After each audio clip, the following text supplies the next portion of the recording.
तो आज का हमारा ये जो वीडियो होने वाला है ये ज्यूरिस्प्रूडेंस का सेकंड वीडियो है और जिसमें हम यूनिट 1 के बारे में बात करेंगे।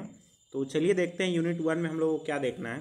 तो ज्यूरिस्प्रूडेंस के जो फर्स्ट यूनिट है उसमें है jurisprudence with Bharatiya and western perspective, जिसमें हम लोगों को देखना है origin and nature of jurisprudence, need and scope of jurisprudence, legal system in ancient India and its comparison with other major legal system of the world. ठीक है, चलिए शुरू करते हैं इस वीडियो को। सबसे पहले बात करते हैं ऑरिजिन एंड इवोल्यूशन की। Jurisprudence is originated in the Roman civilisation with the Romans questioning the meaning and nature of law. Jurisprudence जो है रोमन सिविलाइजेशन से सबसे पहले आया था, वहीं के लोग उसका मीनिंग और नेचर ऑफ लॉ के बारे में क्वेश्चन करना शुरू किए थे। जो हम लोगों का जो रिटेन जो डॉक्यूमेंट है जहाँ से हम लोग को पता चलता है उस वहाँ तक हम लोगों का यही अनुभव है कि हाँ ज्यूरिस्प्रूडेंस जो है रोमन सिविलाइजेशन से स्टार्ट हुआ है। It was quite limited since the concept of law, morals and justice were confused with each other. Nature of law के बारे में तो उस टाइम पे ये काफ़ी कन्फ्यूज्ड थे कि ये जो लॉ क्या होता है, मोरल्स क्या होता है और जस्टिस, इन सब के बीच रिलेशन क्या होता है, लॉ, मोरल और जस्टिस के बीच, ये सारी चीज़ में उस टाइम पे काफ़ी कन्फ्यूज़न था। तो references are also made to the works of ancient Greek philosopher such as, देखिए ये जो ज्यूरिस्प्रूडेंस है इसका ओरिजिन और इवोल्यूशन में काफ़ी हाथ जो सोक्रेट्स, प्लेटो और एरिस्टोटल जो ग्रीक फिलोसोफर थे उनका भी है। With the fall of Roman empire, जैसे ही रोमन अम्पायर का फॉल हुआ ये सारा रोमन और ग्रीक के जो ज्यूरिस्प्रूडेंस थे ये सारा डिसअपियर हो गया और क्रिश्चियन स्टेट जो है उस टाइम पे इमर्ज्ड हुआ। फिर जो है अब बात आता है कि what is the need of jurisprudence, jurisprudence का क्या आवश्यकता है। पहले हम लोग बात कर लेते हैं टर्मिनोलॉजी की। तो ये ज्यूरिस्प्रूडेंशिया वर्ड जो है लैटिन से आया है, इसका मतलब होता है नॉलेज ऑफ लॉ और the study of jurisprudence is important for a number of reasons including, देखिए ज्यूरिस्प्रूडेंस का स्टडी जो है वो क्यों आवश्यक है, क्यों उसका इतना नीड है। तो उसका नीड है, देखिए ज्यूरिस्प्रूडेंस जब हम लोग पढ़ते हैं तो हम लोगों को लॉ का एक बेसिक अच्छा सा अंडरस्टैंडिंग मिलता है। जब हम लोगों को कोई लीगल डिसीजन लेना होता है उसमें बहुत ही ज़्यादा हेल्पफुल होता है। Developing critical thinking skill, jurisprudence पढ़ने के बाद आप में एक स्किल जो है थिंकिंग का, क्रिटिकल स्किल जो है थिंकिंग का वो आता है। तो ज्यूरिस्प्रूडेंस का ये फ़ायदा है। कंसीडरिंग सोशल नीड्स, देखिए सोशल नीड्स जो है हर टाइम टू टाइम चेंज होते रहता है। तो जब आप ज्यूरिस्प्रूडेंस की पढ़ाई करते हैं तो उसमें आपको ये चीज़ क्लियरली समझ में आता है कि सोशल नीड क्या है उस टाइम पे।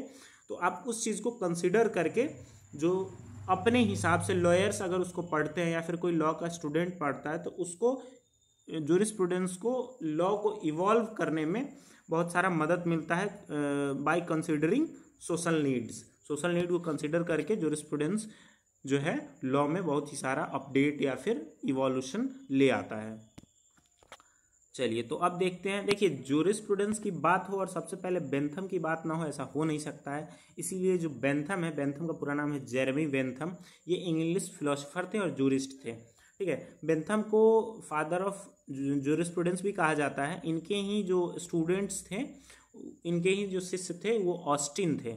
ऑस्टिन का भी काफ़ी वर्क है इसमें ज्यूरिस्प्रूडेंस में। तो देखते हैं, Bentham was the first who analyse what is law. Bentham पहले ऐसे व्यक्ति थे जिन्होंने ये क्वेश्चन किया कि व्हाट इज लॉ, लॉ क्या है, और इस चीज़ को है इन्होंने दो पार्ट्स में डिवाइड किया। इस चीज़ को समझने के बाद कि लॉ क्या है, इस चीज़ को दो पार्ट में उन्होंने डिवाइड किया। पहले पार्ट को उन्होंने कहा एक्सपोजिटोरियल लॉ। एक्सपोजिटोरियल लॉ का मतलब होता है कि लॉ एज इट इज, जो कि किसी पॉलिटिकली सुपीरियर मतलब समझे, पॉलिटिकली सुपीरियर मतलब हुआ कि जो भी राजनीति में किसी से सुपीरियर है वो अपने पॉलिटिकली इन्फीरियर पर एक कमांड देता है, जो इसके लिए पॉलिटिकली इन्फीरियर जो है, इसके लिए पॉलिटिकली सुपीरियर जो भी होगा वो इसका सोवेराइन होगा। तो law is just command of sovereign, मतलब कि संप्रभु का आदेश ही लॉ है। एक तो ये चीज़ हो गया जिसको कि एक्सपोजिटोरियल बोलते हैं, या फिर लॉ एज इट इज़, जो भी लॉ कमांड सोवेराइन के द्वारा दिया गया वो एज इट इज़ इसमें पढ़ेंगे। तो examination of law as it is जो भी है उसका एग्जामिनेशन करना, वही हो गया एक्सपोजिटोरियल अप्रोच। ये दो अप्रोच जो है, तो इसमें आप एक्सपोजिटोरियल अप्रोच तो समझ गए। अब यहाँ पे हम लोगों ने देखा कि सोवेराइन ऑफ कमांड, क्योंकि लॉ बस इतना ही नहीं है कमांड ऑफ सोवेराइन, इन्होंने दूसरा पार्ट बताया, दूसरा अप्रोच बताया थिंकिंग का, examination of law as it ought to B.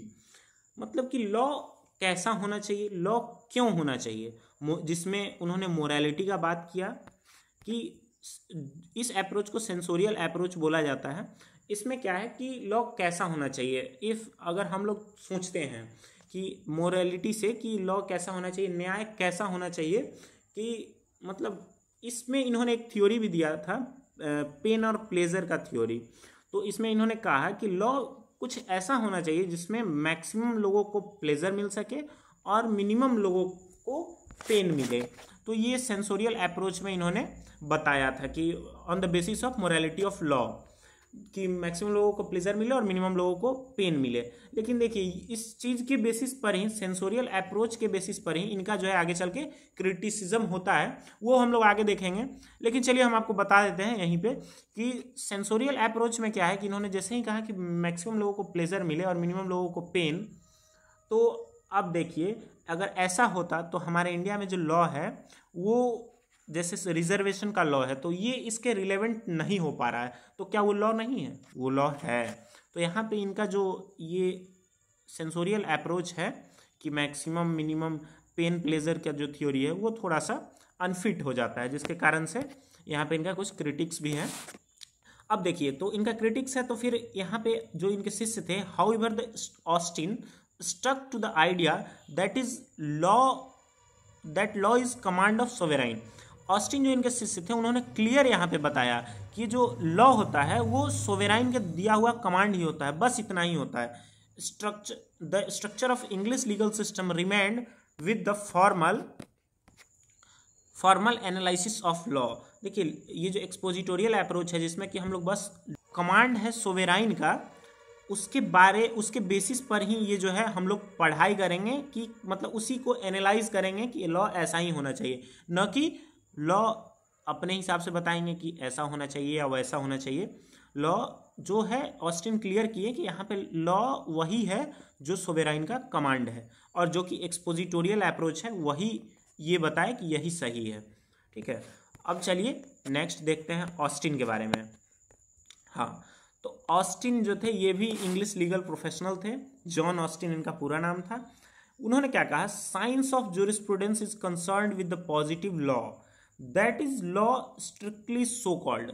देखिए ये जो जूरिस्प्रूडेंस जो है ये बात करता है पॉजिटिव लॉ का, जो मतलब उसी को सिर्फ स्ट्रिक्टली कहा गया कि यही लॉ है, जैसा कि उन्होंने कहा कि कमांड ऑफ सोवेरेन जो है वही लॉ है। It has nothing to do with the badness और गुडनेस ऑफ लॉ। तो देखिए जैसा बेंथम ने कहा कि सेंसोरियल अप्रोच में कि मैक्सिमम लोगों को प्लेजर मिले और मिनिमम लोगों को पेन मिले, तो उन्होंने कहा वो लॉ अगर होगा तो वो अच्छा होगा। लेकिन ऑस्टिन ने क्या कहा कि लॉ जो है कभी अच्छा या बुरा ऐसा कोई चीज़ नहीं है कि लॉ कोई अच्छा है या कोई बुरा है, वो जस्ट एक सोवेराइन का कमांड है कि हाँ उसको फॉलो करना है, वो सैंक्शनड है कि अगर आप फॉलो नहीं करेंगे तो आपको कुछ पेनल्टी मिलेगा, बस ऐसा ही कुछ है। उन्होंने उसके बाद क्या बताया कि this has two aspect attach to it. उन्होंने बस इसका दो एस्पेक्ट को बताया, एक जनरल जूरिस्प्रूडेंस, दूसरा पर्टिकुलर जूरिस्प्रूडेंस। देखिए जनरल जूरिस्प्रूडेंस में वो सारा चीज़ आ जाता है, जैसे कि राइट के बारे में, राइट क्या होता है, ड्यूटी क्या होता है, ये सारा जो चीज़ है ये सारा चीज़ आता है जनरल जूरिस्प्रूडेंस में। अब देखिए फिर पर्टिकुलर जूरिस्प्रूडेंस की जब बात करें तो पर्टिकुलर जूरिस्प्रूडेंस में वो सारा चीज़ आता है जो कि किसी कंट्री का, किसी एक्चुअल सिस्टम का कोई लॉ का पोर्शन है। जैसे कि देख लीजिए इसमें ट्रांसफ़र ऑफ प्रॉपर्टी आ गया, हम लोग इंडिया में देखते हैं टीपीए है, तो ये जो है फिक्स बनाया हुआ है कि इस तरीके से ये होगा। लेकिन इसमें अधिकार का बात नहीं किया गया, इसमें ड्यूटी का बात नहीं किया गया। ये जो ड्यूटी का और अधिकार का बात है ये जनरल जूरिस्प्रूडेंस में किया जाता है। तो इट इंक्लूड्स सच सब्जेक्ट और ends of law are common to all system. देखिए ये जो जैसे राइट का बात हो गया, ड्यूटी का बात हो गया, ये सारा सिस्टम के लिए है, चाहे वो कोई भी लॉ का सिस्टम हो, कहीं का भी हो, सब जगह ये जनरल है, ये सब जगह सेम है। लेकिन ये जो है जैसे transfer of property act, Hindu marriage act, ये सारा चीज़ जो है उसके बाद मतलब ये सब फिक्स है कि हाँ ये इंडिया के लॉ के चलिए तो अब बात करते हैं जॉन विलियम्स सैलमंड के बारे में। ठीक है, ये जो थे ये एक लॉयर भी थे और प्रोफेसर भी थे और ये सुप्रीम कोर्ट के जज भी थे। ये साउथ ऑस्ट्रेलिया से बिलोंग करते थे। इनका जो थ्योरी है वो द थ्योरी ऑफ लॉ 1902 में इन्होंने दिया था। इनका काफ़ी जो वर्क है वो जूरिस्प्रूडेंस में है, प्रोमिनेंट माना जाता है। तो इनका जो डेफिनेशन है उसको हम लोग देखते हैं। ठीक है, तो इन्होंने क्या कहा, इन्होंने सबसे पहले कहा कि jurisprudence is the science of law. उसके बाद क्या बोला इन्होंने कि ये जो लॉ है, लॉ का मतलब यहाँ पे सिविल लॉ होना चाहिए। सिविल लॉ मतलब वो स्टेट का होना चाहिए और लैंड का होना चाहिए। इसमें इन्होंने क्या कहा कि इंटरनेशनल लॉ जो है इसमें इंक्लूडेड नहीं है, मतलब इंटरनेशनल लॉ इसमें इंक्लूडेड नहीं है। ये चीज़ बस आप ध्यान रखिएगा। और ये जो लॉ है ये लॉ कैसा होना चाहिए, ठीक है, ये लॉ जो है इन्होंने बोला कि लॉ जो है एडमिनिस्ट्रेशन ऑफ जस्टिस के लिए जो यूज होता है कोर्ट्स में, कोर्ट में जो एडमिनिस्ट्रेशन ऑफ जस्टिस के लिए जो रूल्स अप्लाई होता है उसी को लॉ कहेंगे। यहाँ पे लॉ का मीनिंग यही है कि जो कोर्ट्स में एडमिनिस्ट्रेशन ऑफ जस्टिस के लिए यूज हुआ बस वही जो है ये लॉ उसको बोलेंगे। इन्होंने तीन चीज़ कहा, आप एक बार इन तीनों को एक बार अच्छे से ध्यान में रिकॉल कर लीजिए। Jurisprudence is the science of law, दूसरा सिविल लॉ ही है सिर्फ, जो कि स्टेट और लैंड, इसमें इंटरनेशनल लॉ इंक्लूडेड नहीं है। ठीक है, इंटरनेशनल लॉ इंक्लूडेड नहीं है। और ये जो है लॉ वही होगा जो एडमिनिस्ट्रेशन ऑफ जस्टिस के लिए रूल्स को अप्लाई किया गया है। तो बस इस चीज़ को देखिएगा। ठीक है, आप लोग समझ गए। अब जो है हम लोग देखेंगे कि सैलमंड के द्वारा लॉ को दो सेंस में डिवाइड किया गया। एक जेनरिक जो कि जनरल था, जो कि जनरल हर एक पोर्शन से डील करता था, और स्पेसिफिक किसी एक स्पेसिफिक पोर्शन से डील करने के लिए स्पेसिफिक है। चलिए देखते हैं जेनरिक के बारे में। तो जेनरिक में जितने सारे डॉक्ट्राइन है या फिर लीगल डॉक्ट्राइन्स, लॉ जितने सारे हैं वो सारा चीज़ इसमें आ जाता है। क्लियरली इसमें जो लॉ का सब्जेक्ट है वो पूरा आ जाता है। उसके बाद इस चीज़ को उन्होंने तीन पार्ट्स में डिवाइड किया। पहला तो एक्सपोजिटरी और सिस्टमैटिक जूरिस्प्रूडेंस। एक्सपोजिटरी और सिस्टमैटिक जूरिस्प्रूडेंस में आप समझ लीजिए कि एज इट इज़, जैसा कि हम लोगों ने बेंथम में देखा था, एक्सपोजिटरी अप्रोच बिल्कुल कुछ वैसा ही कि एक्सपोजिटरी मतलब जो लॉ सोवेराइन का कमांड है, जो लॉ एक्चुअल में बनाया गया है वो चीज़ को एनालाइज करना, उस चीज़ को देखना कि वो किस क्रमबद्ध तरीके से बनाया गया है उसको ही। और दूसरा है लीगल हिस्ट्री, जो हिस्ट्री में पास्ट में जो लॉ बनाया गया है उसका स्टडी के बारे में।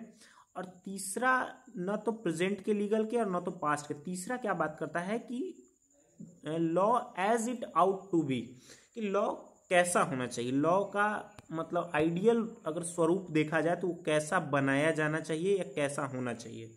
इस बेसिस पे जेनरिक में जनरली हम लोग इस तरीके से देख सकते हैं। दूसरा क्या है स्पेसिफिक, अगर किसी स्पेसिफिक लॉ को देखा जाए। ठीक है, देखिए jurisprudence is a science of the first principle of civil law. अब देखिए यहाँ पे कोई लॉ के बारे में बात नहीं हो रहा है, यहाँ पे क्या बात हो रहा है, first principle means fundamental principle of law. जैसे फंडामेंटल प्रिंसिपल ऑफ लॉ क्या है, जस्टिस, कि उससे जस्टिस होना चाहिए, उसमें राइट की बात होनी चाहिए, उसमें ड्यूटीज़ की बात होनी चाहिए, और जो भी मतलब जो फंडामेंटल प्रिंसिपल ऑफ लॉ होता है उसका बात होना चाहिए। और ये जो है law that are the basis of the civil law, जो सिविल लॉ जो है उसका जो बेसिस है उसके बारे में बात किया जाता है कि in different countries it deals with the particular department of legal doctrines. ये जो है लीगल डॉक्ट्राइन्स का जो बेसिक और फंडामेंटल प्रिंसिपल्स है उस पर बात करता है कि राइट क्या होता है, पनिशमेंट क्या होना चाहिए, ड्यूटी क्या होना चाहिए, इस चीज़ पे स्पेसिफिक बात करता है। इसको भी उन्होंने तीन पार्ट में डिवाइड किया। पहला एनालिटिकल जूरिस्प्रूडेंस, दूसरा हिस्टोरिकल जूरिस्प्रूडेंस और तीसरा एथिकल जूरिस्प्रूडेंस। पहला जो था एनालिटिक्स, यानी कि जो लॉ बना हुआ है उसमें एनालाइज करना है कि उसका क्या फिगर होना चाहिए। ठीक है, उसमें जस्टिस किस तरीके से हो रहा है, उसमें राइट की बात कहाँ पे हुई है और पनिशमेंट की बात कहाँ पे हुई है, रिफॉर्मेशन की बात कहाँ पे हुई है। ये सारा चीज़ एनालिटिक जूरिस्प्रूडेंस में हम लोग देखते हैं। हिस्टोरिकल जूरिस्प्रूडेंस में क्या देखते हैं कि हिस्टोरिकली जूरिस्प्रूडेंस कैसा था। जैसे कि अब आप बात को समझिए, टाइम टू टाइम जो है लॉ बदलते रहता है। जैसे कि कोई चीज़ पहले जो इनलीगल था आज वो लीगल है, और जो चीज़ कुछ ऐसा चीज़ भी है जो कि पहले लीगल था अब आज वो इनलीगल है। जैसे पॉलीगैमी हो गया, इसमें ट्रिपल तलाक था, ये सब चीज़ पहले जो लीगल था उस चीज़ को अब कैसे वो इनलीगल हो गया अकॉर्डिंग टू टाइम के बदलने के साथ। ये सब हम लोग हिस्टोरिकल ज्यूरिस्प्रूडेंस के एस्पेक्ट से देख सकते हैं। एथिकल ज्यूरिस्प्रूडेंस, देखिए जब हम ज्यूरिस्प्रूडेंस को एथिकली देखते हैं कि क्या सही है क्या गलत है, तो ऐसा कुछ था इनका सैलमंड का जेनरिक और स्पेसिफिक ज्यूरिस्प्रूडेंस। ठीक है, अब बात करते हैं इंडियन ज्यूरिस्प्रूडेंस की। अब इंडियन पर्सपेक्टिव क्या है उस चीज़ को देखना बहुत इंपॉर्टेंट है। The philosophy of Dharma, India में जो ज्यूरिस्प्रूडेंस जो है वो धर्मा हम लोग बहुत ही पुराना जानते हैं। Is founded to be encoded in various ancient Hindu texts known as Dharmashastras. देखिए ये जो ज्यूरिस्प्रूडेंस का जो टाइप है, जो फिलॉसफी है धर्म का, ये धर्मशास्त्र में कोडिफाइड है, मेंशन्ड है हम लोगों का। Some of the most important one of them is Manusmriti. देखिए मनुस्मृति में हम लोगों का सबसे पहले हिंदू जो रिलीजन है उसमें धर्म के बारे में बात किया गया था कि कैसा होना चाहिए। ठीक है, उसमें सिस्टमेटिक कलेक्शन, उसमें बिल्कुल रूल्स दिया हुआ था कि इस तरीके से ये चीज़ होना चाहिए, सारा चीज़ उसमें बात किया गया था कि लगभग वो सभी ब्रांचेस के बारे में मनुस्मृति बात करता है। वो सेट ऑफ रूल्स था उस टाइम का, एक तरीके से कॉन्स्टिट्यूशन था एंशियंट इंडिया का। तो मनुस्मृति एक इम्पॉर्टेंट ये है जो बुक है वो एंशियंट टाइम का जो धर्मशास्त्र से बिलोंग करता है। अब इंडियन पर्सपेक्टिव में सबसे इंपॉर्टेंट तो मनुस्मृति आ गया। It is the systematic collection of rules of dharma, धर्म का जो सिस्टमैटिक कलेक्शन ऑफ रूल है उसके बारे में बात करता है धर्मशास्त्र का। Covering all the branches of law, law के हर एक ब्रांच को कवर करता है। The simple language and get clarity in its composition made the Manusmriti the most authoritative source of ancient Hindu jurisprudence. देखिए ये सारा चीज़ जो है हम लोगों को हिंदू लॉ में भी पढ़ना है, लेकिन ये जो मनुस्मृति है ये हिंदू ज्यूरिस्प्रूडेंस जो है एंशियंट हिंदू ज्यूरिस्प्रूडेंस, ये सबसे ज़्यादा ऑथोरिटेटिव था, ये सबसे ज़्यादा अच्छे से लागू हुआ क्योंकि इसका जो लैंग्वेज कंपोजिशन था ये बहुत ही क्लियर था, बहुत ही इजी टू अंडरस्टैंड था और क्लियर सेट ऑफ रूल्स था कि ऐसे ऐसे करना है, ऐसा ऐसा रूल्स होना चाहिए। तो उसके बाद क्या है, नारद स्मृति।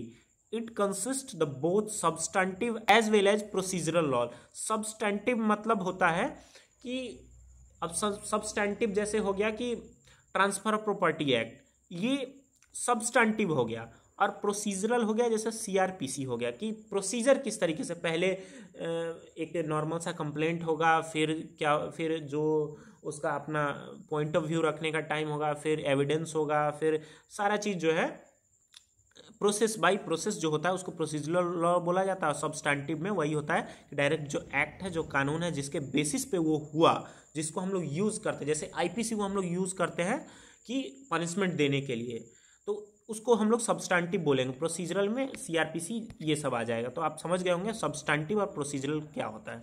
ये भी हम लोगों को आगे और अच्छे से हम लोग क्लियर करेंगे कि क्या होता है सब्सटेंटिव और प्रोसीजरल। उसके बाद याज्ञवल्क्य स्मृति।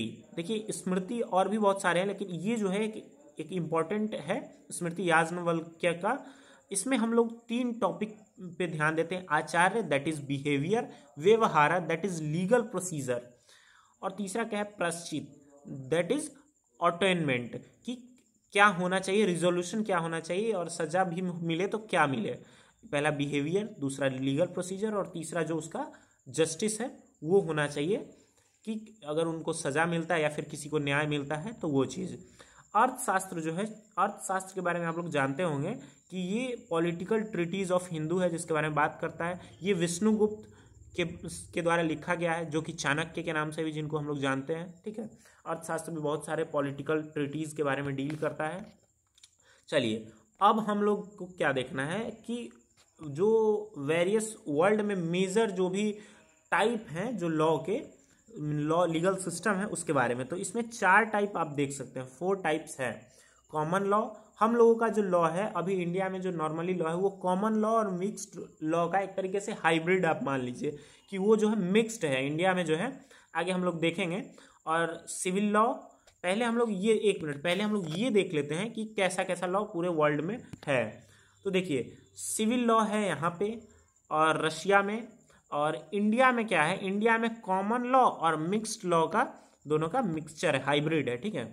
और कॉमन लॉ यहाँ पे ऑस्ट्रेलियन कॉन्टिनेंट में भी है, अमेरिकन कॉन्टिनेंट में भी है, ठीक है। बाकी रिलीजियस बेसिस पे होता है, यहाँ पे जो सऊदी अरब हो गया और भी बहुत सारे जो हो गए कंट्री। जो कस्टमरी लॉ के बारे में आप एक चीज़ देखिएगा, ये सिर्फ यहाँ पे ही एग्जिस्ट करता है। वो चीज़ हम लोग देखते हैं कस्टमरी लॉ क्या होता है। और देखिए कॉमन लॉ जो है, कॉमन लॉ का अदर नेम अगर आप देखिएगा तो ये जज मेड लॉ है, जो कि जज के द्वारा जो लॉ है, इसका सोर्सेज में आप देख लीजिए, केस लॉ जो हो गया और स्टैट्यू जो कि अथॉरिटी हो गया, उसके द्वारा जो लॉ बनाया गया वो which may be organised in courts. देखिए ये लॉ जो है ये रिटेन होगा, ये लिखा हुआ होगा, फिक्स्ड होगा। ये एंग्लो अमेरिकन लॉ भी इसको बोला जाता है। ये जो है यूएस में लागू है। यूएस एग्जाम्पल के लिए आप यूएस देख सकते हैं, एक्सेप्ट लॉशीना जो है यूएस का एक जो पार्ट है वहाँ पे नहीं है, ये यूके में है, कनाडा में है। कनाडा में क्यूबिक को छोड़ करके वहाँ पे है, इसका लागू होता है। अब सिविल लॉ के बारे में देखें तो सिविल लॉ को कॉन्टिनेंटल लॉ भी कहा जाता है, यूरोपियन लॉ भी बोला जाता है, रोमन लॉ भी बोला जाता है, क्योंकि ये जो है स्टेटू के द्वारा ऑर्गेनाइज्ड है। जो अथॉरिटी, जो लेजिस्लेटर जो लॉ बना दिए वही बस सिविल लॉ है, ठीक है, बस इतना ही। उसके बाद क्या है, religious law differs by religion. Two prominent ones are sharia Islamic law and the halakha that is Jewish law. देखिए ये जो प्रोमिनेंट लॉज जो रिलीजियस बेसिस पे हैं ये दो ही हैं, या तो सरिया है या तो जूइश है। आप लोग इसके बारे में जानते भी होंगे, सुने भी होंगे।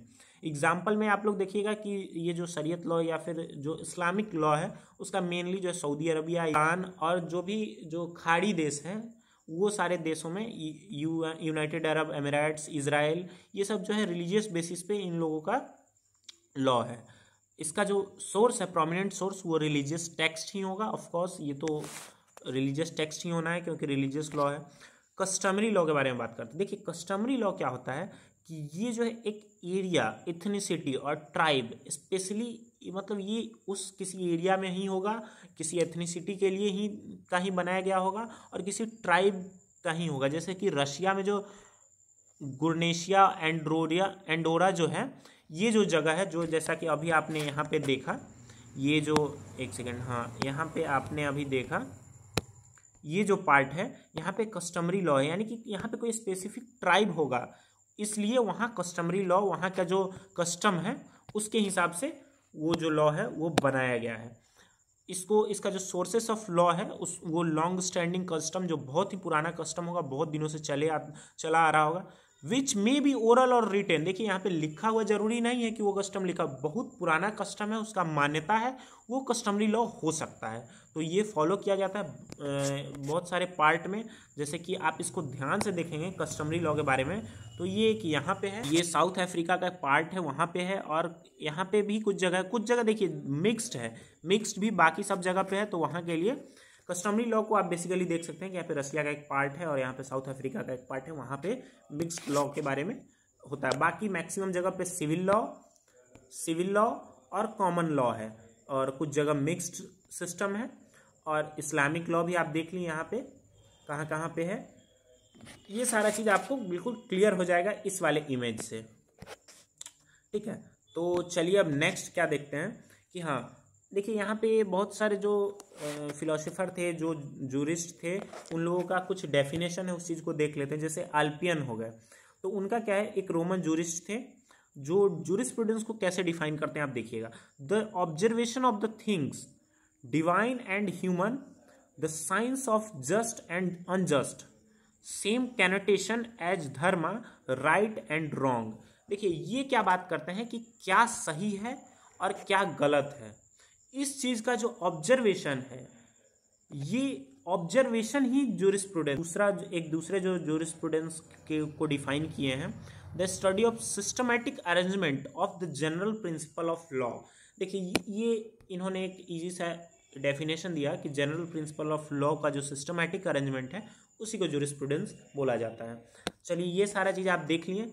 अब क्या देखना है कि नेचर एंड स्कोप। जूरिस्प्रूडेंस को जो है आई ऑफ लॉ भी बोला गया है। बहुत सारे जो जैसे सैलमंड हो गए और बेंथम हो गए, लास्की हो गए, इन सब के द्वारा eye of law, grammar of law, ये सब चीज़ बोला गया है। Because it throw light on basic ideas and fundamental principle of law.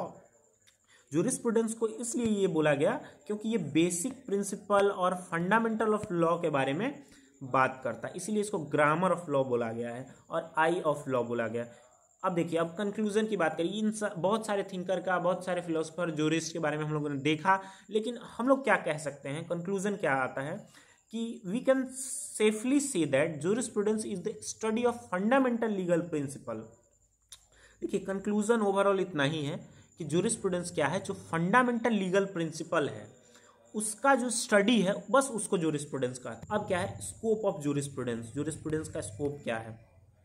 After reading all the above mentioned definition we would find that Austin was only one who tried to limit the scope of jurisprudence. देखिए, Austin जो है वो इतने सारे thinker के बारे में हम लोगों ने देखा, सैलमंड के, बेंथम के और ऑस्टिन के, लेकिन उसमें एक ऑस्टिन जो थे उनका जो डेफिनेशन है वही एक जो डेफिनेशन है वो जूरिस्प्रूडेंस के स्कोप को लिमिट करता है। कैसे लिमिट करता है, तो आप उस चीज़ को दोबारा से देखिएगा कि ऑस्टिन का जो डेफिनेशन है उसमें सिर्फ कहा गया कि एक्सपोजिटोरियल अप्रोच, यानी कि जो लॉ बना दिया गया है, जो लॉ ऑलरेडी एग्जिस्ट करता है, या फिर जो सोवेराइन का कमांड है उसी का जो एनालिटिक्स अच्छा से अगर उसका सिस्टमेटिक नॉलेज पढ़ा जाए तो बस वही लॉ है, इतना ही है। तो बस इतना ही जूरिस्प्रूडेंस लेकिन नहीं है, इतना ही लॉ नहीं है। He tried to segregate morals and theology from the study of jurisprudence। हाँ, अब देखिए उन्होंने क्या ट्राई किया, मोरल्स और थियोलॉजी को उसमें से अलग करना चाहा, जो कि सेंसोरियल अप्रोच था बेंथम का, उस चीज़ को उन्होंने अलग करना चाहा, जो कि सही नहीं है, jurisprudence को लिमिटेड कर देता है। However, the study of jurisprudence cannot be circumscribed because it include all human conduct and state and the society। देखिए, यहाँ पे क्या है कि जूरिस्प्रूडेंस को सर्कमस्क्राइब नहीं किया जा सकता है, क्योंकि यह जो है ह्यूमन के सारे कंडक्ट के बारे में बात करता है, ह्यूमन के बिहेवियर जो कि बाहर में शो होता है, और स्टेट के और सोसाइटी के बीच जो कंडक्ट है ह्यूमन का, उस चीज़ को भी देखना होता है। एक जो मोरल अप्रोच जो है वो कहीं ना कहीं ऑस्टिन से छूट रहा था, या फिर what law ought to be, censorial approach जो है ऑस्टिन के द्वारा छूट रहा था, जो कि लिमिटेड कर देता है। ये चीज़ थोड़ा सा ऑस्टिन में प्रॉब्लम था। और सैलमंड्स का भी क्रिटिसिज्म में आप लोग समझ सकते हैं कि सैलमंड्स का भी क्रिटिसिज्म इस बेसिस पे हुआ क्योंकि वो इंटरनेशनल लॉ को एक्सक्लूड कर रहे थे, और वो भी ये बात कह रहे थे कि जो एडमिनिस्ट्रेशन ऑफ जस्टिस में जो यूज़ हुआ कोर्ट में, बस उतना ही है जूरिस्प्रूडेंस, उतना ही है लॉ। ठीक है, तो हम लोगों ने बहुत सारा चीज़ देखा। इस चीज़ को आप दोबारा से एक बार इस वीडियो को देखिएगा, अगर कहीं कुछ समझ में ना आए तो दोबारा से अच्छे से देख करके समझिएगा, इसको कोशिश कीजिएगा समझने का। जूरिस्प्रूडेंस काफ़ी एक ब्रॉड टॉपिक है, जो कि बहुत ही बड़ा टॉपिक है, तो इसके लिए आप खुद से भी एक टास्क कर सकते हैं। मैं आपको एक टास्क असाइन कर रहा हूँ आज। आपको क्या करना है, देखिए ये सारा चीज़ तो सही है, गुडनेस बैडनेस जैसा कुछ नहीं, ये सारा चीज़ हमने बता दिया है। आपको क्या करना है, डेफिनीशन को अच्छे से लिखना है, डेफिनीशन, और आप क्या कीजिएगा, इसके क्रिटिसिज्म को भी लिखिएगा। ठीक है, ऑस्टिन का हो गया, हॉलैंड का हो गया, सैलमंड का हो गया, कीटोन का हो गया, हमने जिनका बता रखा है उनका भी आप लिखेंगे, और डायस और ह्यूग्स इनका, और एक और जो है उनका हम एक दूसरे वीडियो में डिस्कस करेंगे। लेकिन आप इनका डेफिनेशन सर्च करेंगे गूगल पे, यूट्यूब पे, जहाँ भी मिले, आप इनको एज ए टास्क लेंगे और इसको कंप्लीट करेंगे। अगर आप टास्क को डन करते हैं तो कमेंट सेक्शन में डन लिख सकते हैं। ठीक है, चलिए, तो अब नेक्स्ट जो लेक्चर है उसमें हम लोग क्या बात करेंगे। नेक्स्ट लेक्चर में यूनिट 2 का बात होगा, जिसमें कि structure of Indian legal system के बारे में हम लोग बात करेंगे, जिसमें rule of law, separation of power, customary dispute resolution, ये सारा टॉपिक जो है उसको हम हायरार्की ऑफ कोर्ट्स, इसको भी हम लोग देखेंगे। लीगल सर्विसेज को देखेंगे, लीगल प्रोफेशन को देखेंगे, एडवोकेट एक्ट को देखेंगे। ये सारा चीज़ अगर एक वीडियो में ना हो पाए तो हम लोग 2-3 वीडियो करके इसको कंप्लीट करेंगे। ठीक है, आने वाला जो लेक्चर है वो हम लोग का कुछ ऐसा होने वाला है।